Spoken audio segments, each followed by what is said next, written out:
AP degree 2024కి సంబంధించి మనకి ఈ రోజు నుంచి కౌన్సిలింగ్కి సంబంధించి రిజిస్ట్రేషన్ అయితే స్టార్ట్ కావడం జరిగింది.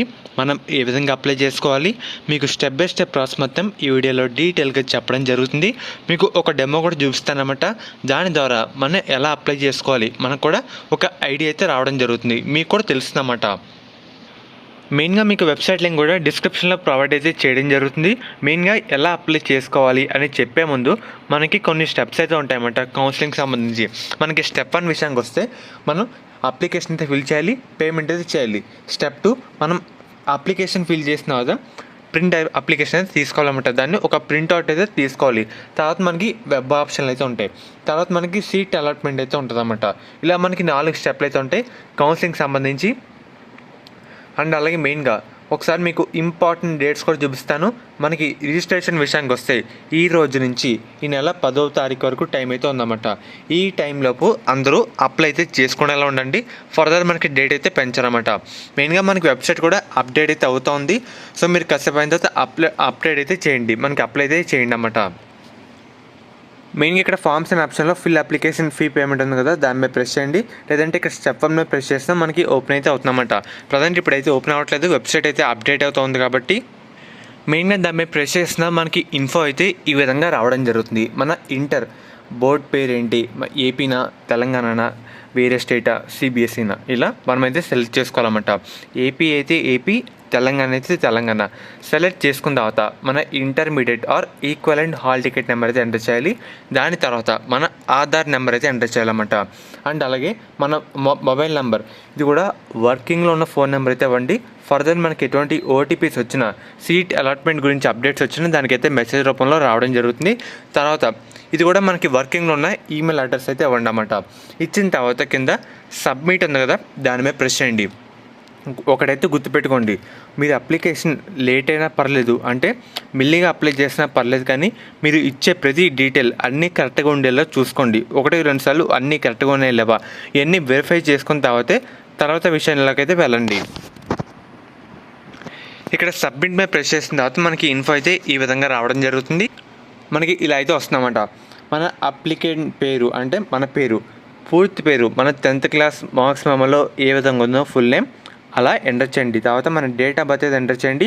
ఆధార్ నెంబర్, ఇందాక ఫోన్ నెంబర్, ఈమెయిల్ ఐడి ఇందాక ఎంటర్ చేసాం కదా, అవైతే అక్కర్లేదు, ఆటోమేటిక్గా ఫిల్ అయ్యి రావడం జరుగుతుంది.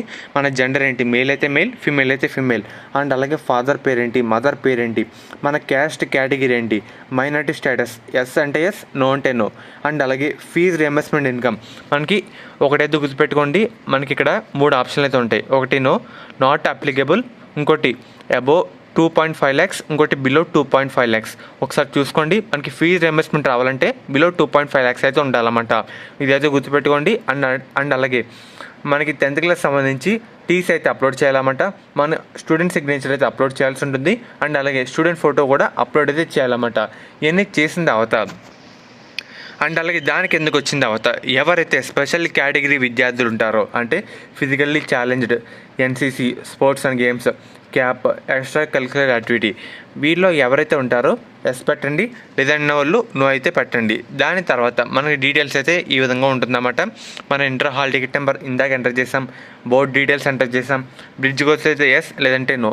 అండ్ అలాగే ఈ కోర్స్ కూడా ఒకసారి చూసుకోండి. మన ఎంపీసీ అయితే ఎంపీసీ, బైపీసీ అయితే బైపీసీ ఒకసారి వెరిఫై చేసుకోండి. ఇంటర్లో మీడియం ఏంటి, అండ్ అలాగే సెకండ్ లాంగ్వేజ్ ఏంటి, మనకి ఎన్ని మార్కులు వచ్చినాయి, మ్యాక్సిమం నెంబర్ ఆఫ్ మార్క్స్ ఎంత, అండ్ అలాగే మన ఇంటర్ మార్క్స్ అయితే అప్లోడ్ అయితే చేయాలన్నమాట. చేసిన తర్వాత ఒకసారి కిందకు వచ్చిన తర్వాత మనకి 6వ తరగతి నుంచి ఇంటర్ సెకండ్ ఇయర్ వరకు మనం ఎక్కడ చదువుకున్నాం, ఏ స్టేట్లో చదువుకున్నాం, స్కూల్ పేరేంటి, ఈ జిల్లా పేరేంటి, అండ్ అలాగే మనం సర్టిఫికేట్స్ అయితే అప్లోడ్ అయితే చేయాలన్నమాట. స్టడీ సర్టిఫికేట్లు 6వ తరగతి నుంచి ఇంటర్ సెకండ్ ఇయర్ వరకు. అండ్ అలాగే కింద రీజన్ ఉంది కదా, ఆ రీజన్, ఏ రీజన్ అయితే ఏ రీజన్, ఓఈ రీజన్ అయితే ఓఈ రీజన్, అండ్ అలాగే ఎస్యూ అయితే ఎస్యూ, అది ఎంటర్ చేస్తే పక్కన గెట్ రీజన్ అయితే ఎంటర్ చేయండి. అండ్ అలాగే చూస్తున్నారు కదా ఇందాక ఏ అయితే ఏయు, మనకి ఈ విధంగా రావడం జరుగుతుంది. వచ్చిన తర్వాత రీజన్, నాన్ లోకల్, అది కూడా ఎంటర్ చేయండి.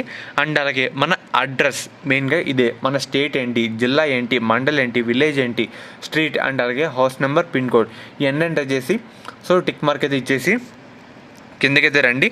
కిందకి ఇచ్చిన తర్వాత అండ్ అలాగే మన డిస్ట్రిక్ట్ హెల్ప్ లైన్ సెంటర్, మెయిన్గా మన జిల్లాకు సంబంధించి మన లొకాలిటీస్ సంబంధించి మన దగ్గరలో ఉన్న హెల్ప్ లైన్ సెంటర్లు అయితే వాళ్ళు ప్రొవైడ్ చేస్తారు. అంటే మనం ఆన్లైన్లో కొన్ని డాక్యుమెంట్స్ నాకు సబ్మిట్ చేసాం కదా, ఆ సబ్మిట్ చేసిన దాంట్లో ఏమైనా సరిగ్గా లేకపోతే మనం డైరెక్ట్ ఆఫ్లైన్లో హెచ్ఎల్సి సెంటర్కి అయితే వెళ్ళాల్సి ఉంటుంది. మనం ఆఫ్లైన్లో వెళ్ళాలి కాబట్టి మన దగ్గరలో ఉన్న లొకాలిటీ సంబంధించి ఒక హెల్ప్ లైన్ సెంటర్ అయితే సెలెక్ట్ చేసుకోవాలన్నమాట. అదైతే సెలెక్ట్ చేసుకోండి.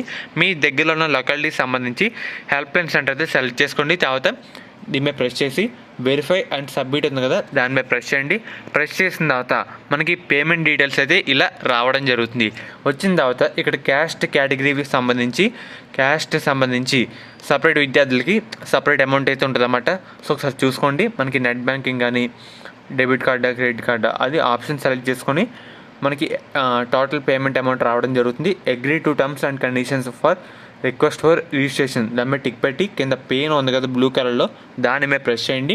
మన పేమెంట్ అయితే ఆటోమేటిక్గా కంప్లీట్ అయితే అవుతుందన్నమాట. కంప్లీట్ అయిన తర్వాత సో మనకి పేమెంట్ స్టేటస్ అండ్ అలాగే పేమెంట్ ఐడి ఇలా రావడం జరుగుతుంది. పేమెంట్ కంప్లీట్ అయిన వెంటనే ఏమొస్తే మన డీటెయిల్స్ సంబంధించి ఒక ఫోటో అయితే తీసుకోండి. అండ్ అలాగే అప్లికేషన్ కూడా ఒక ప్రింట్అవుట్ అయితే తీసుకోండి. తీసుకున్న తర్వాత మెయిన్గా ఇక్కడ ఫార్మ్స్ అనే ఆప్షన్లో ఫీ పేమెంట్ అండ్ అలాగే నో యువర్ పేమెంట్ స్టేటస్ ఇది వచ్చిన తర్వాత దాని మీద ప్రెస్ చేయండి.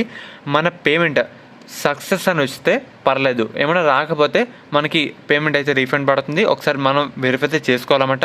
మ్యాక్సిమం జాగ్రత్తగా అన్నీ ఎంటర్ చేస్తే సక్సెస్ అయితే వచ్చేస్తామట. సో ఇది ఒక్కటైతే గుర్తుపెట్టుకోండి అంతే ఇంకా. సో ఇది ప్రాసెస్ అన్నమాట. తర్వాత మనకి ఏంటంటే వెబ్ ఆప్షన్లు అయితే ఉంటాయి. సర్టిఫికేట్స్ అన్నీ వెరిఫై చేస్తారు. తర్వాత వెబ్ ఆప్షన్లు అయితే ఉంటాయి. మీకు ఎప్పటికప్పుడు అన్ని అప్డేట్స్ అయితే ప్రొవైడ్ చేయడం జరుగుతుంది. మన ఛానల్ కూడా ఎప్పటికప్పుడు ఫాలో అయితే అవుతుండండి. బెల్ ఐకాన్ కూడా ఆల్ ఆప్షన్లు పెట్టుకోండి. డిస్క్రిప్షన్లో మన టెలిగ్రామ్ ఛానల్ లింక్ అయితే ప్రొవైడ్ అయితే చేయడం జరుగుతుంది. అందరూ మన టెలిగ్రామ్ ఛానల్ కూడా ఫాలో అయితే అవుతూ ఉండండి.